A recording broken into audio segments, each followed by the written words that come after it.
Hi friends, swan ക്രിയേഷൻസിലേക്ക് എല്ലാവർക്കും സ്വാഗതം. ഇന്ന് നമുക്ക് സദ്യ സ്പെഷ്യൽ പുളിയിഞ്ചി തയ്യാറാക്കിയാലോ? അപ്പോൾ അതിനായിട്ട് നമ്മളിവിടെ ഒരു 150 ഗ്രാം ഇഞ്ചി നന്നായി ക്ലീൻ ചെയ്തെടുത്തിട്ടുണ്ട്.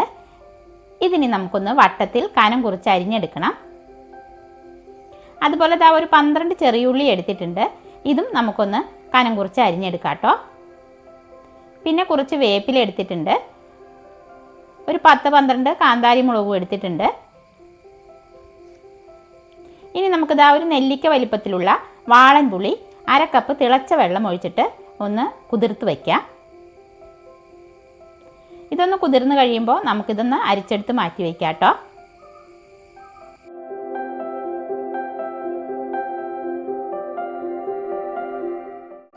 ഇഞ്ചി ഇതുപോലെ ഒന്ന് കനം കുറച്ച് വട്ടത്തിൽ അരിഞ്ഞെടുക്കാം.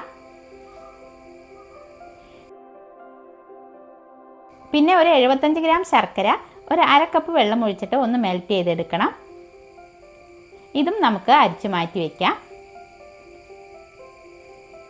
നമ്മൾ ഇഞ്ചിയും ഉള്ളിയും വട്ടത്തിൽ അരിഞ്ഞെടുത്തിട്ടുണ്ട്. മുളക് ഇതുപോലെ ഒന്ന് നെടുകെ കീറി എടുത്തിട്ടുണ്ട് കേട്ടോ. പുളിവെള്ളം അരിച്ചെടുത്ത് മാറ്റി വെച്ചിട്ടുണ്ട്. ഇനി നമുക്ക് ഇഞ്ചിയും ഉള്ളിയും ഒന്ന് ഫ്രൈ ചെയ്തെടുക്കണം. അതിനായിട്ട് ഒരു പാൻ അടുപ്പത്ത് വെച്ച് ചൂടായി വരുമ്പോൾ 2-3 ടേബിൾ സ്പൂൺ വെളിച്ചെണ്ണ ഒഴിച്ചു കൊടുക്കുക. വെളിച്ചെണ്ണ ഒന്ന് ചൂടായി വരുമ്പോൾ അരിഞ്ഞു വെച്ചേക്കുന്ന ഇഞ്ചി ഇട്ട് നല്ലപോലെ ഫ്രൈ ചെയ്തെടുക്കുക.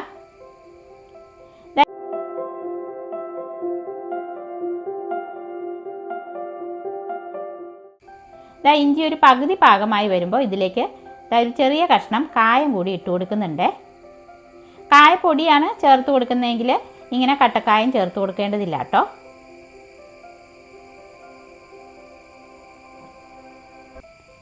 നമ്മുടെ ഇഞ്ചി പാകമായി വന്നിട്ടുണ്ട്.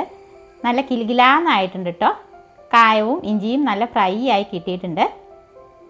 നമുക്കിനി ഇത് വെളിച്ചെണ്ണയിൽ നിന്ന് കോരി മാറ്റിയ ശേഷം ഈ എണ്ണയിലേക്ക് തന്നെ ചെറിയുള്ളി അരിഞ്ഞതും കൂടിയിട്ട് ഫ്രൈ ചെയ്തെടുക്കാം.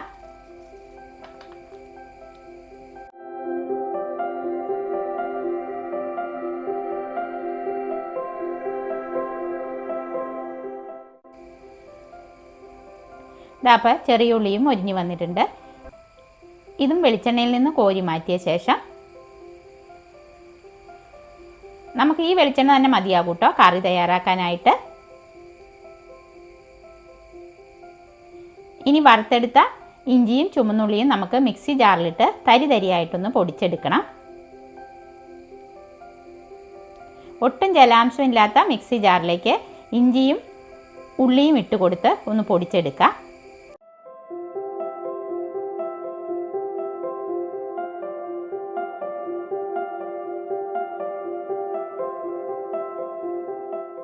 ഈ ഒരു പാകത്തിന് പൊടിച്ചെടുത്തിട്ടുണ്ട്.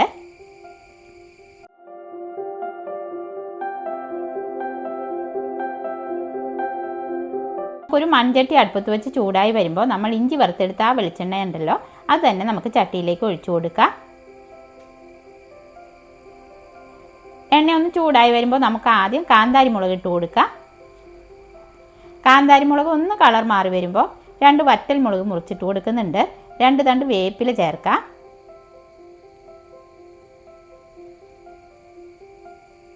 കാന്താരി മുളക് ഒന്ന് നന്നായി വാടി വരട്ടെ. ആ സമയം നമുക്കിതിലേക്ക് 1/2 ടീസ്പൂൺ മഞ്ഞൾപ്പൊടിയും 1 ടീസ്പൂൺ മുളക് പൊടിയും ചേർത്ത് ഒന്ന് മിക്സാക്കിയ ശേഷം പുളിവെള്ളം ഒഴിച്ചു കൊടുക്കാം.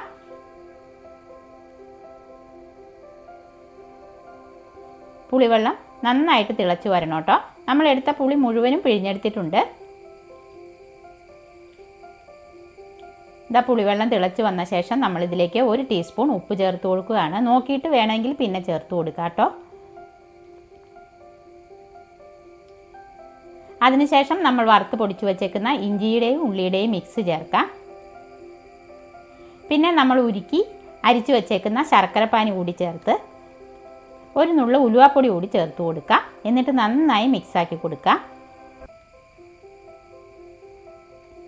ഇനി ലോ ഫ്ലെയിമിൽ വെച്ചിട്ട് ഒരു 10 മിനിറ്റ് നന്നായി ഇത് തിളപ്പിച്ചെടുക്കണം. ഒരു 5 മിനിറ്റ് ഒക്കെ കഴിഞ്ഞപ്പോഴേക്കും ഈ ഒരു പാകത്തിന് ഇത് വറ്റി വന്നിട്ടുണ്ട്. ഇനിയും കുറച്ച് സമയം കൂടി നമുക്കിത് ലോ ഫ്ലെയിമിൽ തിളപ്പിച്ചെടുക്കാം കേട്ടോ. അപ്പോൾ ഇതാ നമ്മുടെ പുളിയിഞ്ചി ഇവിടെ റെഡി ആയിട്ടുണ്ട്. ഇനി നമുക്ക് ഫ്ലെയിം ഓഫ് ചെയ്യാം. മൺചട്ടി ആയതുകൊണ്ട് ഓഫ് ചെയ്താലും തിളച്ചുകൊണ്ടിരിക്കും. ചട്ടിക്കകത്തിരുന്ന് തന്നെ കറി ഒന്നുകൂടെ കുറുകി വരും കേട്ടോ. അപ്പോൾ നമുക്കിത് ചൂടാറാനായിട്ട് മാറ്റി വയ്ക്കാം.